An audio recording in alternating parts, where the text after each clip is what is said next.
অবিশ্বাস্য মুস্তাফিজুর রহমান প্রথম ওভারেই শিকার করলেন 2 উইকেট। আজকে চেন্নাইয়ের জার্সিতে নিজের প্রথম ওভারেই Royal Challengers Bangalore batting line up ধসিয়ে দিয়েছেন মুস্তাফিজ। আইপিএলের 17তম আসরের প্রথম ম্যাচে আজকে মাঠে নেমেছিল চেন্নাই সুপার কিংস এবং রয়্যাল চ্যালেঞ্জার্স ব্যাঙ্গালোর। ম্যাচের শুরুতে আজকে টসে জিতে ব্যাট করার সিদ্ধান্ত নেয় রয়্যাল চ্যালেঞ্জার্স ব্যাঙ্গালোর অধিনায়ক ফাফ ডু প্লেসিস। টস জিতে ব্যাট করতে নেমে ব্যাট হাতে ঝড় তোলেন অধিনায়ক ডু প্লেসিস। ইনিংসের প্রথম 3 ওভারে তুলে ফেলেন 33 রান। চতুর্থ ওভার শেষে ব্যাঙ্গালোর রান দাঁড়ায় 37। ইনিংসের পঞ্চম ওভারে বল হাতে প্রথমবারের মতো চেন্নাইয়ের জার্সিতে আক্রমণে আসেন বাংলাদেশি কাটার মাস্টার মুস্তাফিজুর রহমান।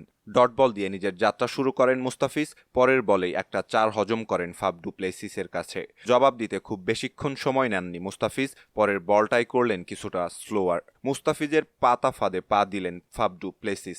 মারতে গেলেন ছক্কা, আর এতে রাচিন রবীন্দ্রর হাতে দুর্দান্ত এক ক্যাচে পরিণত হন তিনি। মুস্তাফিজের পরের 2 বল থেকে রয়্যাল চ্যালেঞ্জার্স ব্যাঙ্গালোর সংগ্রহ করতে পারে 22 সূত্রে 1টি রান। নিজের ওভারের শেষ বলে মুস্তাফিজ স্বীকার করেন রজত পাটিদারকে মহেন্দ্র সিং ধোনির হাতে ক্যাচ বানিয়ে। নিজের প্রথম ওভারের স্পেল শেষে মুস্তাফিজ 4 রান খরচায় শিকার করেন 2 উইকেট। সম্মানিত দর্শক, এই ছিল আমাদের হাতে থাকা সর্বশেষ ক্রিকেট আপডেট।